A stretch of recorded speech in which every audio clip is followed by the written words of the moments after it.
영광을 받으실 만유의 구주 온전한 마음으로 섬기겠네. 베푸신 은혜를 감사히 알고 진실한 마음으로 섬기겠네. 구주의 은혜 주시는 대로 영원히 주를 잘 섬기겠네. 구주를 찬송, 구주를 찬송, 생명을 주시는 구주로다. 구주를 높이고 잘 공경하며 온유한 마음으로 섬기겠네.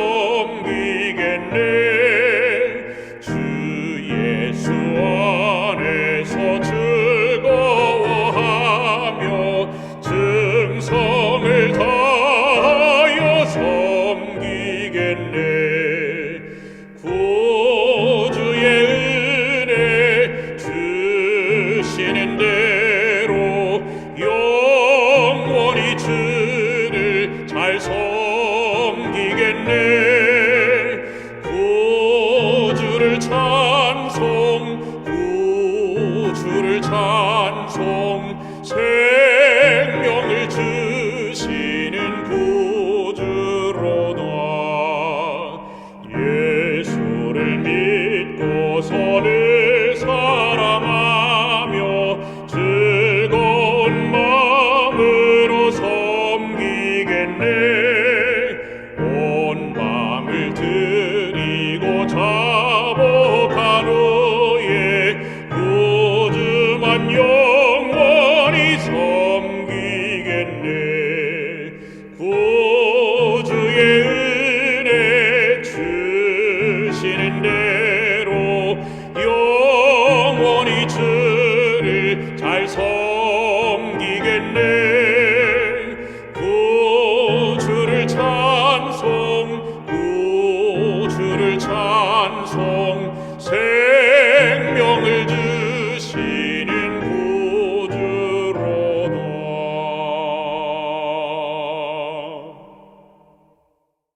19장.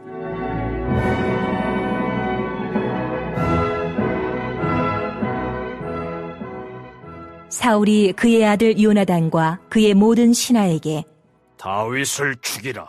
말하였더니 사울의 아들 요나단이 다윗을 심히 좋아하므로 그가 다윗에게 말하여 이르되 내 아버지 사울이 너를 죽이기를 꾀하시느니라. 그러므로 이제 청하노니 아침에 조심하여 은밀한 곳에 숨어 있으라. 내가 나가서 내가 있는 들에서 내 아버지 곁에 서서 내 일을 내 아버지와 말하다가 무엇을 보면 내게 알려주리라. 하고 요나단이 그의 아버지 사울에게 다윗을 칭찬하여 이르되 원하건대 왕은 신하 다윗에게 범죄하지 마옵소서. 그는 왕께 득죄하지 아니하였고 그가 왕께 행한 일은 심히 선함이니이다. 그가 자기 생명을 아끼지 아니하고 블레셋 사람을 죽였고 여호와께서는 온 이스라엘을 위하여 큰 구원을 이루셨으므로 왕이 이를 보고 기뻐하셨거늘 어찌 까닭 없이 다윗을 죽여 무죄한 피를 흘려 범죄하려 하시나이까. 사울이 요나단의 말을 듣고 맹세하되 여호와께서 살아계심을 두고 맹세하거니와 그가 죽임을 당하지 아니하리라. 요나단이 다윗을 불러 그 모든 일을 그에게 알리고 요나단이 그를 사울에게로 인도하니 그가 사울 앞에 전과 같이 있었더라.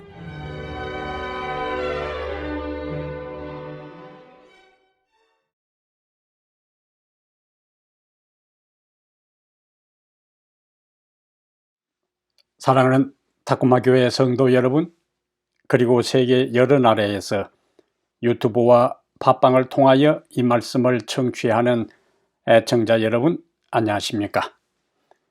오늘 다시 하나님의 말씀을 가지고 여러분을 만나게 돼서 기쁘게 생각합니다. 말씀을 우리가 함께 배울 때에 하나님께서 성령을 통하여 우리에게 깨달음을 주시고 우리의 삶에 가장 필요적절한 귀한 생명의 말씀을 우리 모두에게 하나님께서 허락하여 주시기를 충심으로 기원합니다. 오늘 우리가 함께 연구할 하나님의 말씀은 사무엘상 19장 1절부터 7절입니다.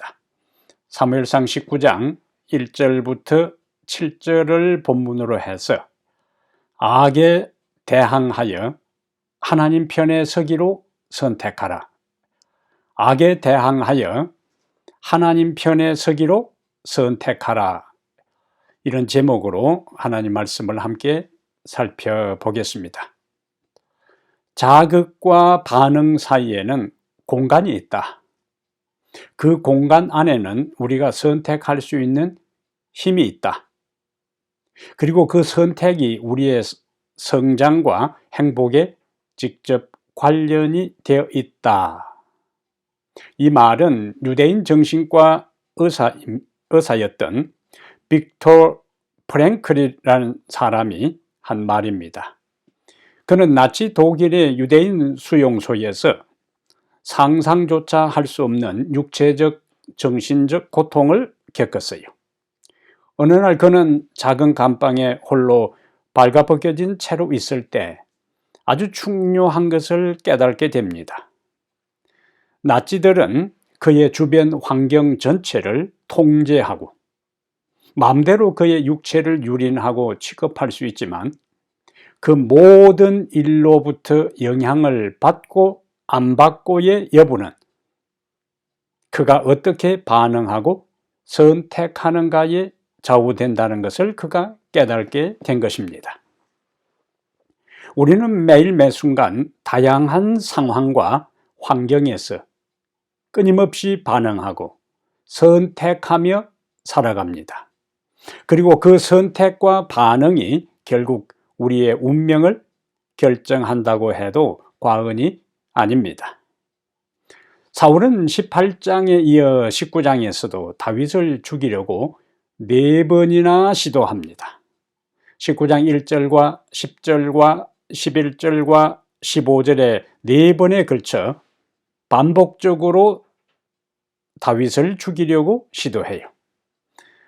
오늘 본문은 그 중에 이제 첫 번째 사울이 다윗을 죽이려고 하는 시도인데 사울의 이와 같은 반복적인 시도에 대해 사람들의 반응을 통해 우리에게 주시는 핵심적인 기별이 있습니다. 그것은 악에 대항하여 하나님 편에 서기로 선택하라 하는 기별입니다. 오늘 본문은 사울이 그의 아들 요나단과 신하들에게 다윗을 죽이라고 명령하는 것과 이에 대한 요나단의 반응과 그 결과를 기록하고 있어요. 이때에 요나단은 다윗을 죽이라는 그 악에 대항하여 하나님 편에 서기로 선택을 합니다. 아버지 사울은 다윗을 제거하라고 명령을 내리지만은 요나단은 아버지 편에 서서 다윗을 죽이는 대신에 하나님 편에 서서 악을 대항하고 진리 편에 굳게 서는 모습이 오늘 본문에 전개되고 있어요. 그렇다면 우리가 악을 대항하여 하나님 편에 서기 위해서는 어떻게 해야 할까요? 첫 번째, 사람보다 하나님께 순종하라. 사람보다 하나님께 순종하라.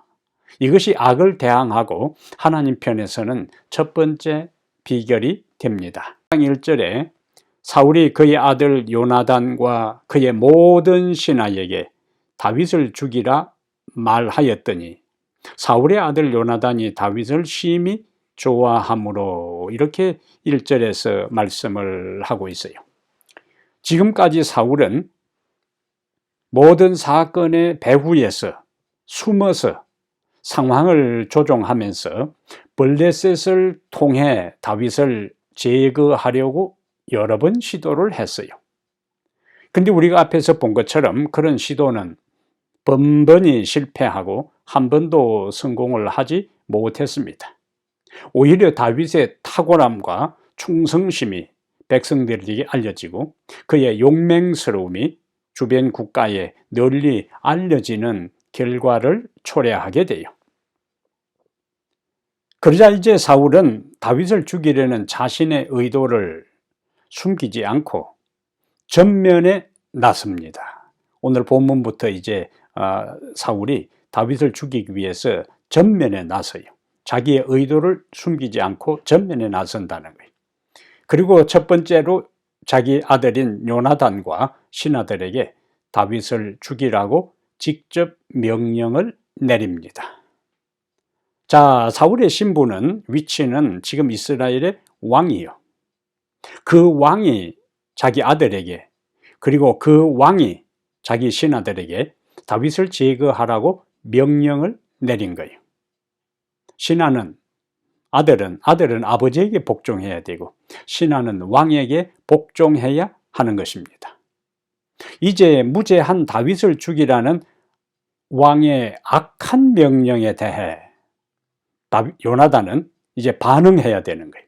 선택해야 하는 겁니다.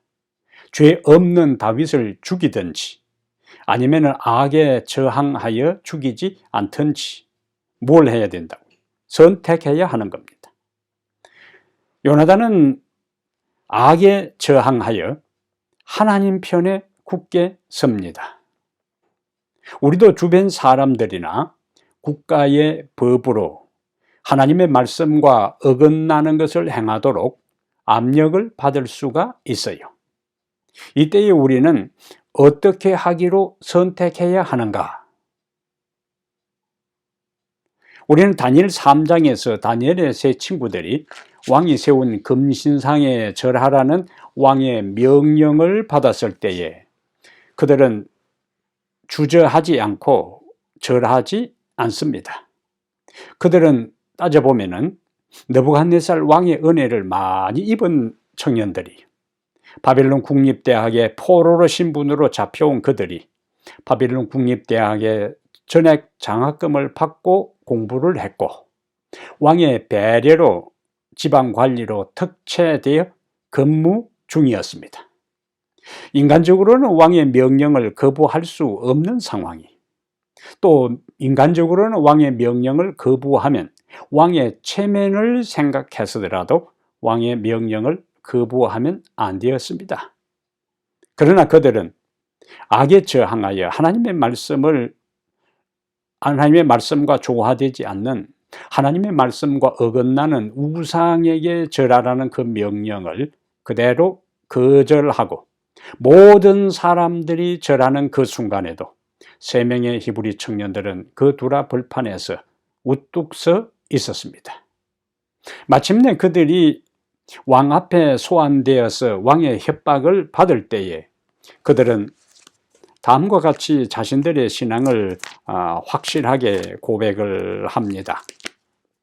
다니엘 3장 17절과 18절에 왕이여 우리가 섬기는 하나님이 계신다면 우리를 맹렬히 타는 풀무불 가운데서 능히 건져내시겠고 왕의 손에서도 건져내시리다.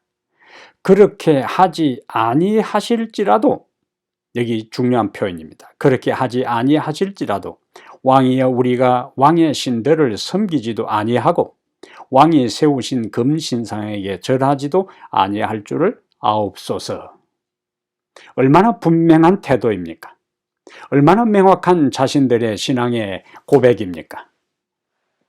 그들은 하나님의 편에 서는 것, 악을 저항하는 것에 주저함이 없었어요. 머뭇거리지 않았습니다. 그들은 그대로 하나님 편에 섰어요. 왕의 협박에 굴하지 않았어요. 성경은 여러 곳에서 위에 있는 권세에 복종하라고 권면합니다. 그러나 위에 있는 권위에 우리보다 위에 있는 권위와 법과 권세에 순종하고 따르고 조화되게 살아야 하는 조건이 있는데 그 명령이, 그 법이, 그 요구 조건이 하나님의 명령과 말씀과 진리에 충돌하지 않을 때에는 우리는 순종해야 하는 거예요. 우리는 복종해야 합니다.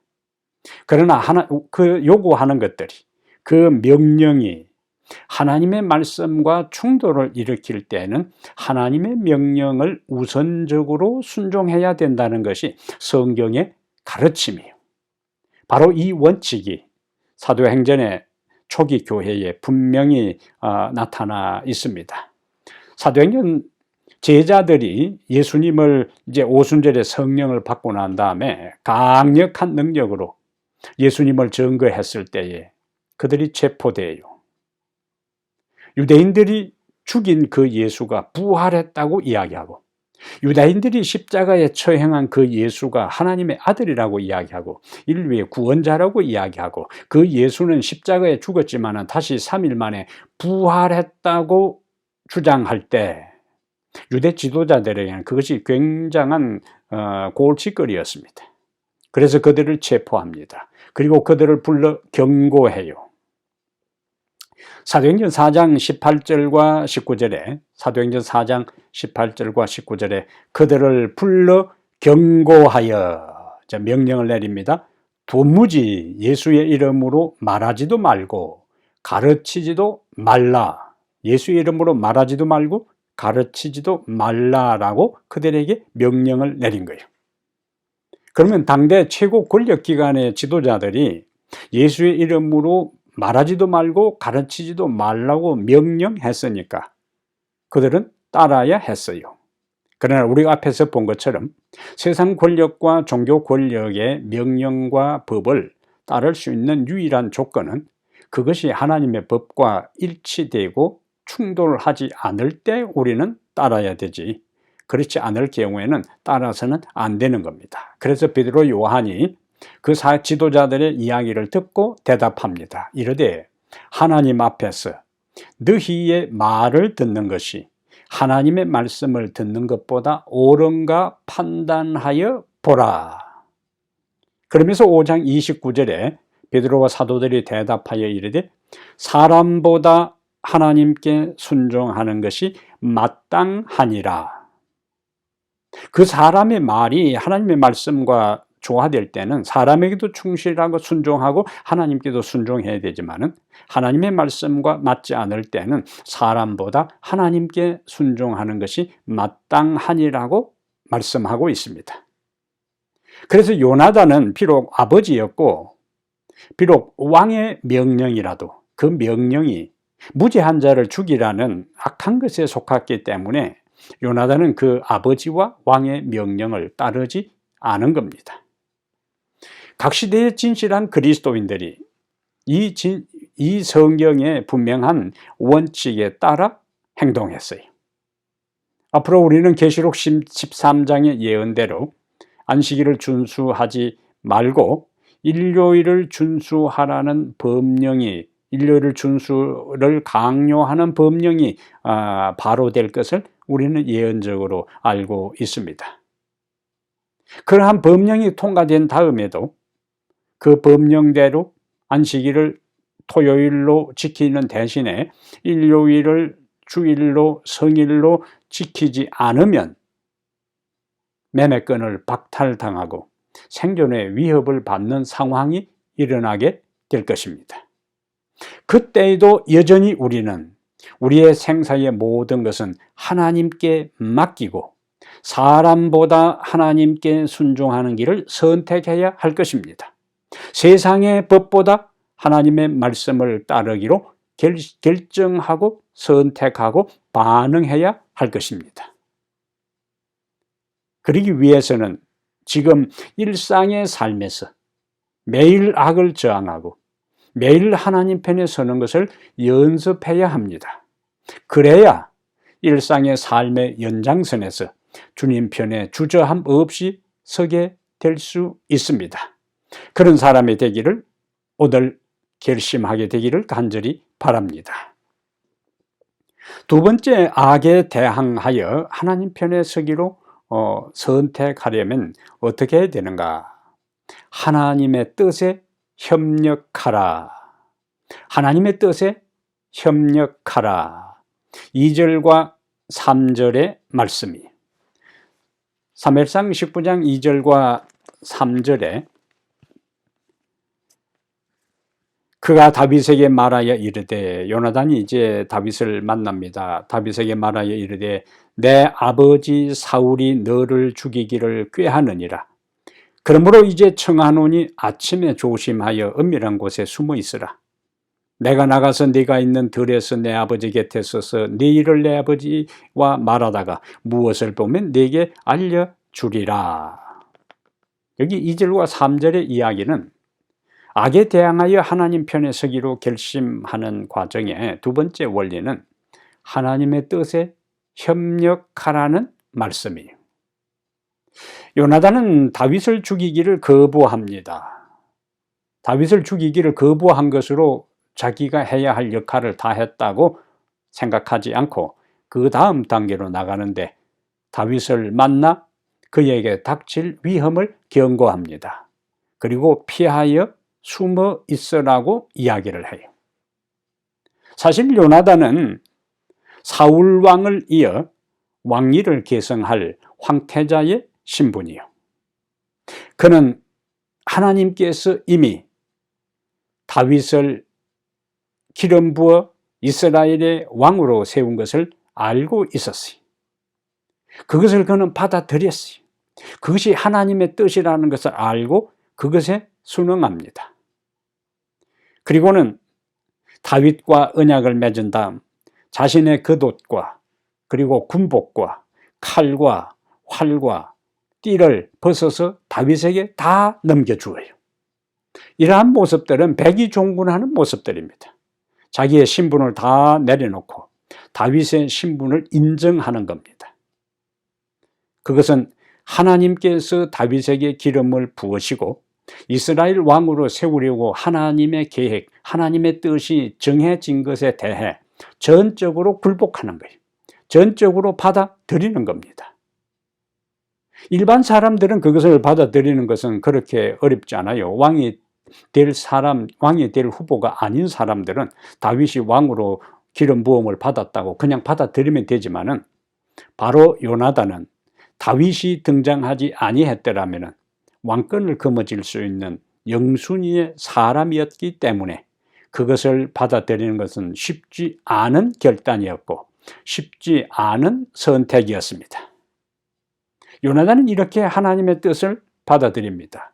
그리고 하나님의 뜻에 협력하여 하나님이 기름을 부으신 다윗을 보호하기 위해서 자기의 영역에서 할 수 있는 자기의 힘이 미치는 범위 내에서 다윗을 보호하려고 결심하는 거예요.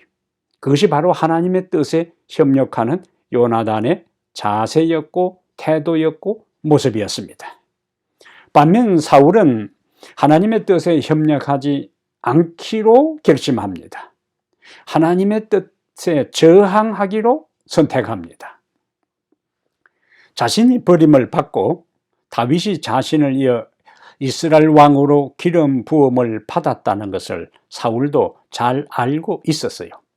왜냐하면 이미 그는 사무엘을 통하여 이 사실을 통고받았습니다. 그러나 그는 그 사실을 하나님의 계획과 섭리와 뜻을 인정하려 하지 않고 받아들이려고 하지 않았어요. 오히려 하나님의 계획에 도전장을 내밉니다. 하나님이 기름을 부은 다윗, 자신을 이어 이스라엘의 왕으로 선택된 그 중요한 다윗을 제거해 버리고 자신의 왕권을 유지하려고 합니다. 자신의 왕조를 계속 이어가려고 하는 거예요. 이것은 참으로 무모한 선택이었고 참으로 어리석은 도전이었습니다. 어떻게 감히 피조물인 하찮은 인간이 창조주 하나님, 온 우주의 왕의 계획과 그 섭리에 도전하고 반항할 수 있겠어요? 이것은 스스로 무덤을 파는 참으로 어리석은 선택이었습니다. 결국에 그는 하나님의 뜻에 협력하지 않고 반기를 들고 대항하다가 우리가 아는 대로 비극적인 최후를 마치고 말았어요. 만약에 그가 다윗을 통하여 다윗의 이스라엘의 왕이 되고자 하는 그 하나님의 뜻에 그가 협력하여 사무엘 선지자의 그 통보를 받고 그것을 받아들인 다음 다윗을 불러다가 왕의 수업을 시키고 이스라엘을 통치할 통치수를 전수하고 그 다음에 하나님께서 선지자를 통하여 이제는 너가 물러갈 때가 되었다고 할 때에 조용히 그가 순조롭게 다윗에게 왕권을 이양하고 도왔다면 그의 운명은, 그의 가정의 운명은, 요나단의 운명도 달라졌을 것입니다. 그는 선대의 왕으로 대접을 받고 백성들에게 존경을 받고 구원을 받았을 거예요. 그러나 그는 하나님의 뜻에 협력하지 않기로 선택했기 때문에 결국에 비참한 최후를 마치고 말았던 것입니다. 우리는 역사를 통해서 하나님의 뜻에 협력하지 않고 오히려 협력하지 않은 국가와 개인의 말로는 항상 비극적이었고 항상 비참했다는 사실을 우리는 역사의 교훈을 통해서 알고 있습니다. 성경의 역사도 사울의 역사도 바로 이 사실을 우리에게 준엄하게 경고해주고 있는 거예요.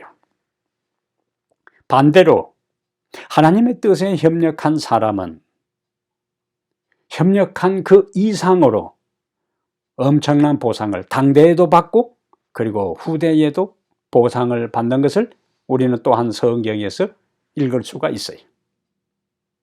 여리고성을 정탐한 두 정탐꾼이 최초에 모세가 보낸 12명의 정탐꾼 말고 이제 40년의 광야 생활이 거의 마쳐질 때 여호수아의 리더십에 의해서 관한 정복을 앞두고 두 정탐꾼을 이제 파견합니다. 그런데 그들이 여리고성에 들어가서 정탐을 하다가 여리고성의 정보망에 걸려서 추적팀에 쫓기게 돼요. 그들은 가까스로 기생 라합의 집으로 숨어들었습니다. 자, 이때에 기생 라합은 이제 뭘 해야 되는 겁니까? 선택해야 하는 거예요. 여리고성의 시민으로서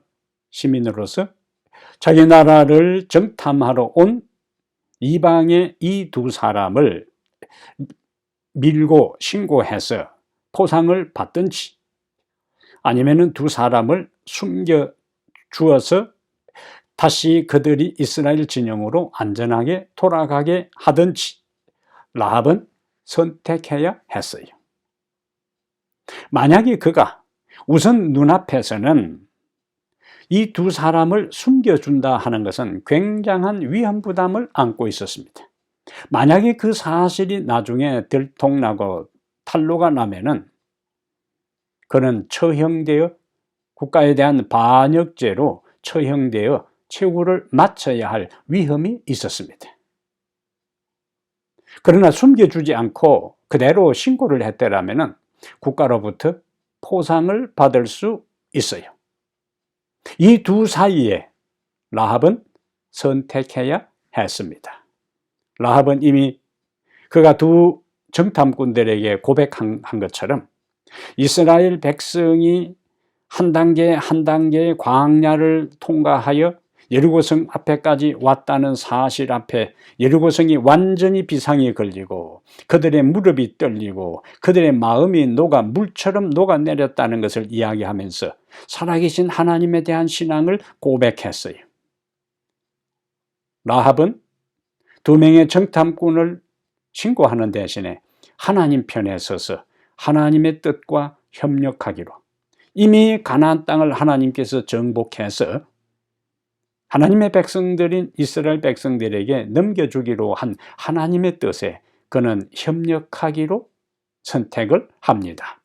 그래서 위험을 감수하고 두 사람을 숨기고 그리고 두 사람을 창문으로 달아내려서 높이 안전하게 돌아갈 수 있도록 협력하게 되는 거예요.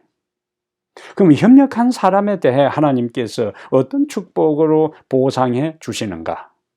여리고성이 멸망당할 때에 그 라합의 집의 창문에 붉은 줄을 내림으로 인해서 다른 집은 다 약탈하고 한 사람도 남김없이 다 도륙할 때에 라합이 속해 있는 모든 가족을 하나님께서 구원해 주셨습니다.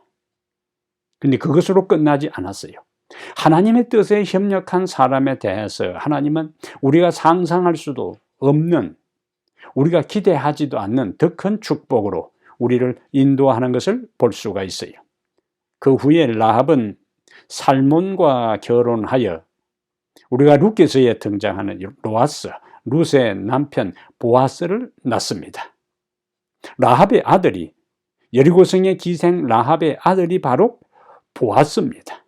그리고 그 보아스가 룻과 결혼하여 얼마 후에 조상을 연결해서 다윗을 낳고 다윗의 후손 가운데 예수 그리스도가 탄생하게 돼요.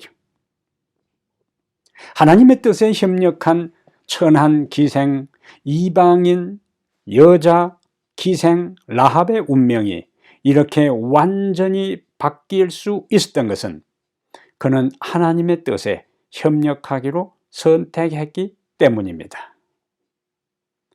그가 하나님의 뜻에 협력하기로 선택한 그와 같은 아름다운 신앙과 정신이 그 야스에게까지 정서적, 신앙적 가치관으로 전수되어 이 모함 여인 룻을 아내로 맞이하고 그의 아들 보아스가 그의 보아스의 후손 가운데 예수 그리스도가 탄생하도록 인류를 구원하는 하나님의 거대한 구원 사역에 협력하는 것을 보게 되는 것입니다. 그러므로 우리는 우리의 일상에서 크고 작은 일 가운데 하나님 편에 서고 하나님의 뜻에 협력하는 삶을 살기로 선택하게 될 때에 하나님은 우리의 당대에 축복을 주실 뿐만 아니라 우리가 전수한 신앙적 가치를 따라 우리의 자손들까지 하나님께서 복을 주신다는 사실을 우리는 여기에서 확인할 수가 있습니다.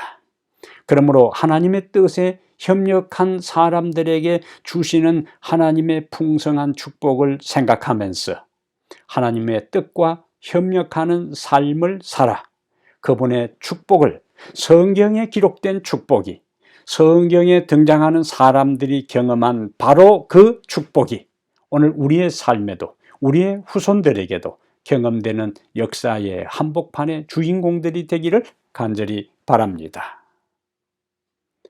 세 번째로 오늘 본문은 악에 대항하여 하나님 편에 서기로 선택하려면 어떻게 되는가?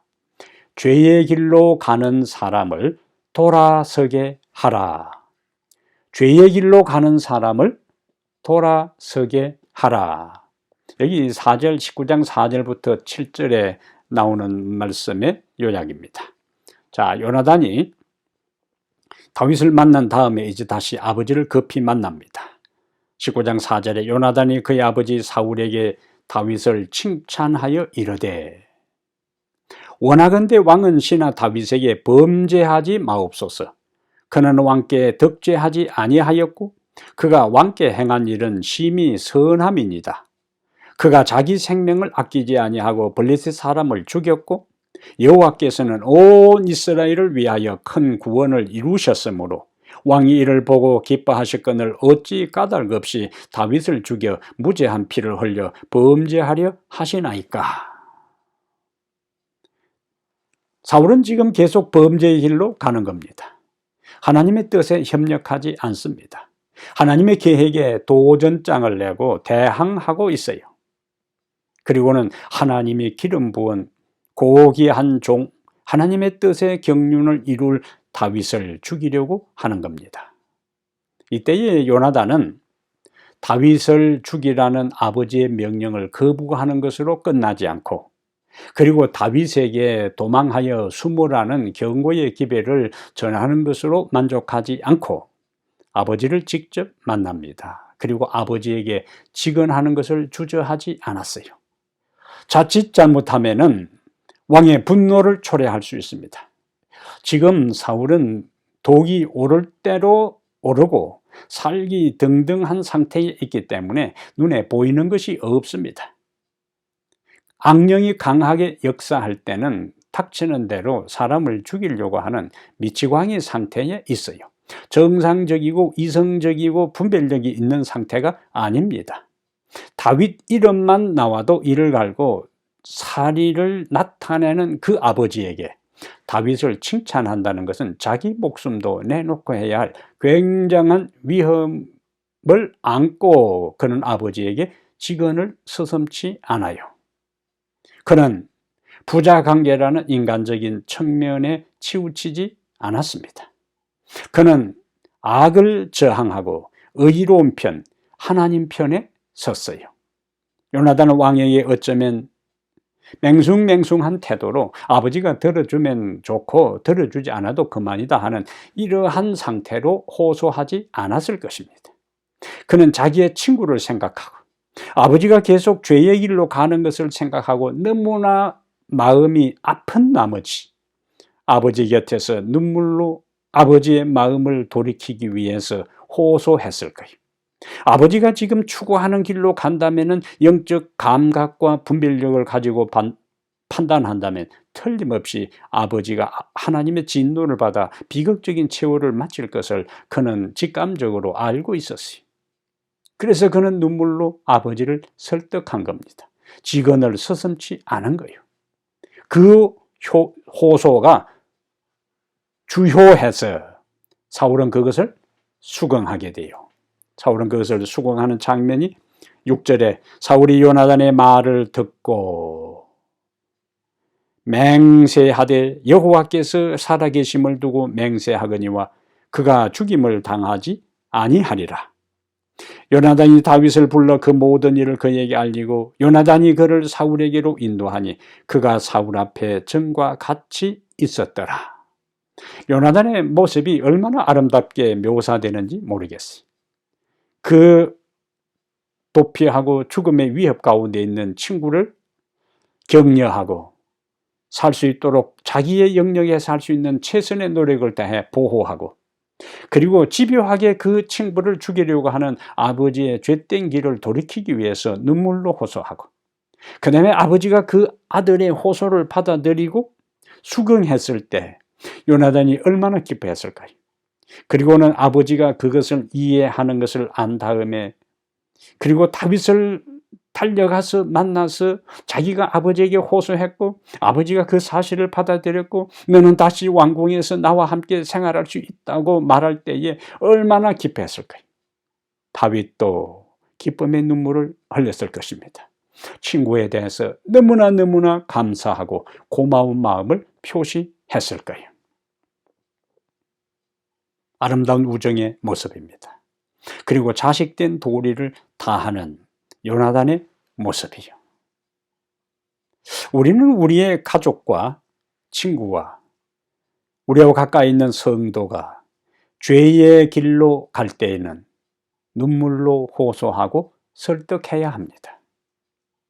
그리고 알고 있는 진리를 공공연하게 범하고 분명한 성경의 말씀을 진리를 아무 마음의 부담 없이 타협하고 인간적인 생각과 판단과 시대적 정신과 조류에 휩쓸려서 하나님의 말씀 분명한 진리를 예사로 취급하고 대하는 것에 대해 우리는 그렇게 하지 않도록 호소해야 하는 것입니다. 죄의 길로 가는 사람을 돌아서게 해야 되는 거예요.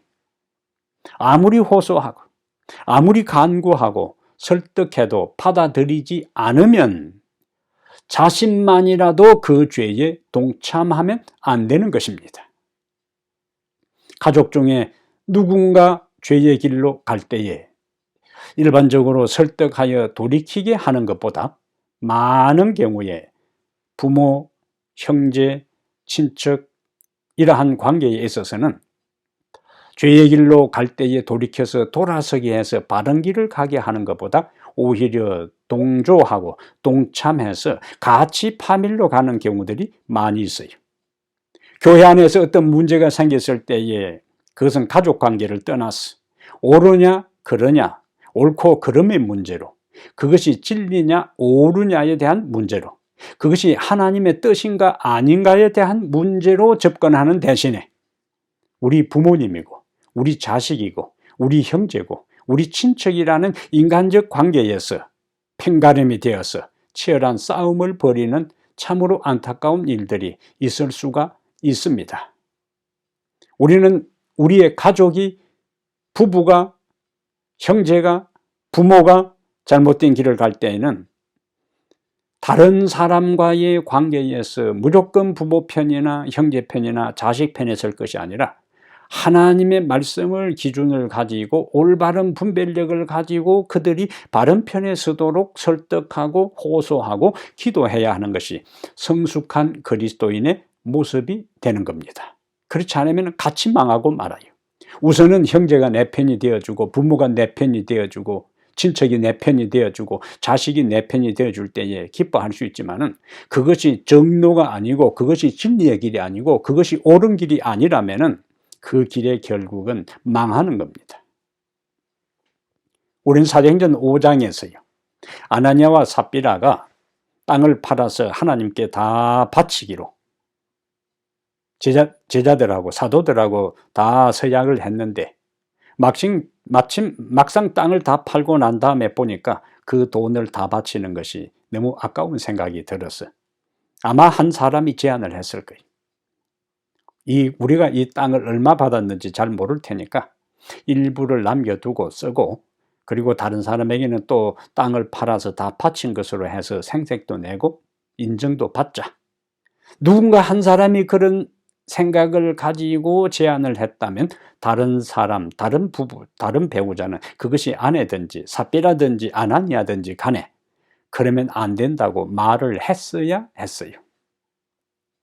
하나님 죄의 길로 가는 사람을 돌아서게 해야 했다고요. 가장 가까이에 있는 아내가 가장 가까이에 있던 남편이 우리가 그렇게 하면 안 된다고, 그것은 바람직한 일이 아니라고, 그것은 하나님 앞에 범죄하는 길이라고 이야기를 해야 했습니다. 그러나 아나니아와 삽비라는 두 사람이 다 하나님의 말씀에 순종하는 것에 의기투합한 것이 아니고 하나님을 속이는데 의기투합했어요. 결국에 그들은 베드로 앞에서 꼬꾸라져서 최후를 마치고 말았습니다. 부부가 줄초상이 나서 땅에 묻히고 말았어요. 누군가 한 사람이 죄의 길로 갈 때에 설득해서 돌아서게 해야 했다, 그 말입니다. 우리는 또 다른 장면을 봅니다. 자, 여호수아서에서 아간이 여리고성 전투에서, 원래 여리고성 전투에서는 아무 노획물도 갖지 않고 전적으로 하나님께 바치도록 했어요. 그것은 첫 전투였고 하나님이 전격적으로 여리고성을 정복하도록 했기 때문에 이스라엘 백성들이 어떤 물품도 그들이 취해서는 안 됐습니다. 그런데 아간이 신할산 외투 한 벌과 은 200세겔과 금 50세겔을 몰래 가지고 왔어요. 그리고 장막 밑에 숨겼습니다. 그러면 가족들이 어떻게 해야 됩니까? 아간의 아내든지 아간의 자녀들이든지 아버지를 설득해야 했어요. 죄의 길로 가는 사람을 돌아서게 해야 했습니다. 하나님께서 모세를 통하여 여리고성의 모든 어떤 것도 우리가 취해서는 안 된다고 했기 때문에 여보, 이것은 잘못된 겁니다. 아버지, 이것은 잘못된 겁니다. 그리고 이것을 도로 가져가서 모세에게 갖다 드리고 용서를 빌으라고, 그리고 하나님께 용서를 구해야 된다고 가르쳐 주고 설득해야 맞았습니다.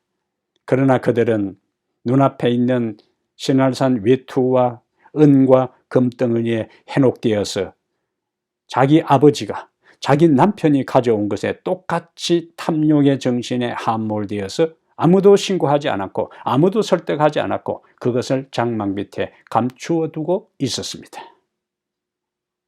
나중에 제비를 뽑아 그 가족이 다 아골골짜기로 끌려가서 돌에 맞아서 돌무덤 신세가 되고 말았던 거예요. 가족이 죄의 길로 갈 때에, 불순종의 길로 갈 때에 하나님의 명령을 어기는 것을 보고도 함께 동조하고 동참했기 때문에 온 가족이 다 멸망당하고 말았어요. 그런데 여러분, 이와는 반대의 경우가 하나 있습니다. 그것은 바로 민수기 16장의 레위의 자손 고라와 르우벤 자손 다단과 아미람이 모세와 아론을 대항해서 반란을 일으키는 장면이 민수기 13장에 나와요. 르우벤 자손인 다단과 아비람은 모세가 가진 행정권에 대한 도전이고, 레위의 자손 고라는 아론이 가진 제사장권을 빼앗기 위한 반란이었습니다. 하나님의 개입으로 고라와 다단과 아비람의 장막이 있는 곳이 완전히 땅이 갈라져서 그들을 다 삼키고 그들의 재산과 그들의 가족이 하나님의 직접적인 형벌을 받았습니다.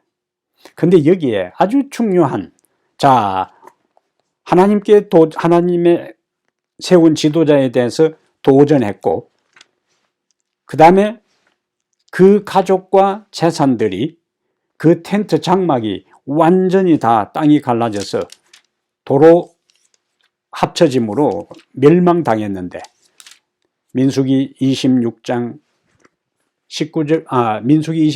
9절과 11절에 아주 중요한 말씀이 있습니다.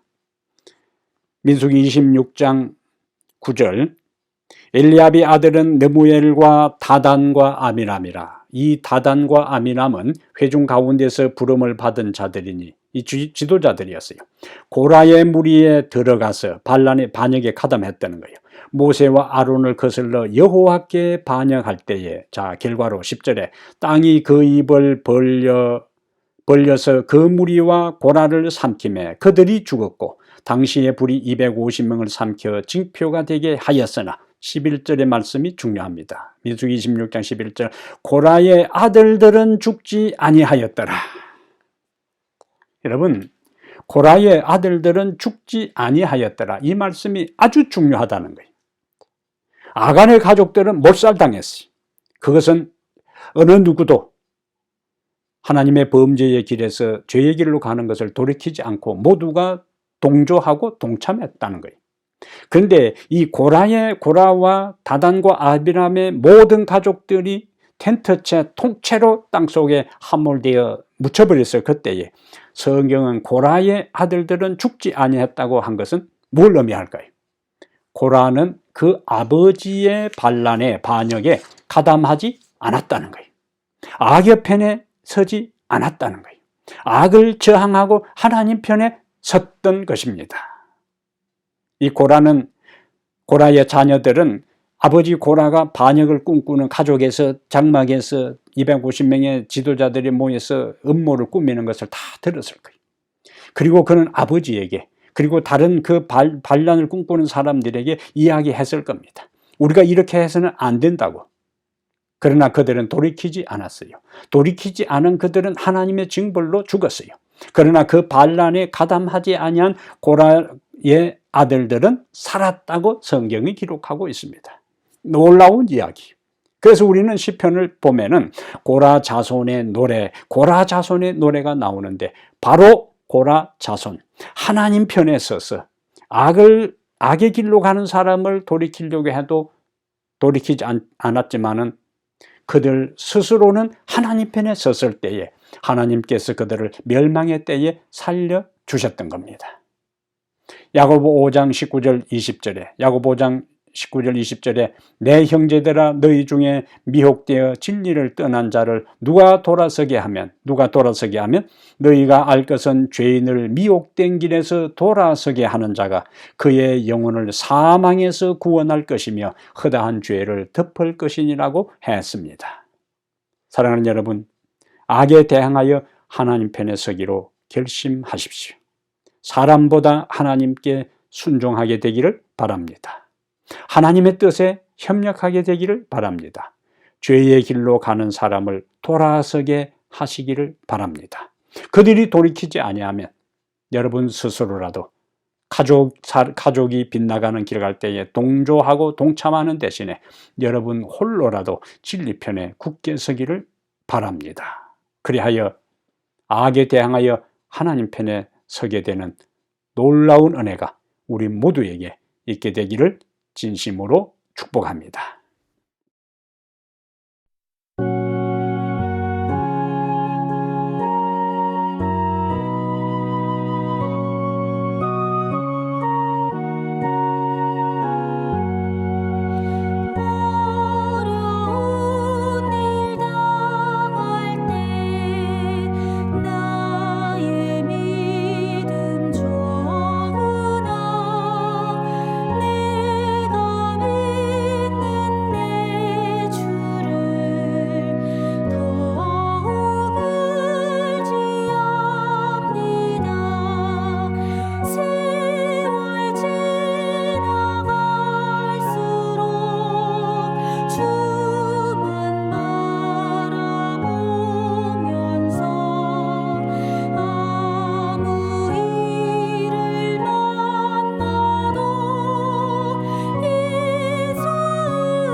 하나님 우리 아버지, 우리 모두가 악을 대항하여 하나님 편에 서기로 선택합니다.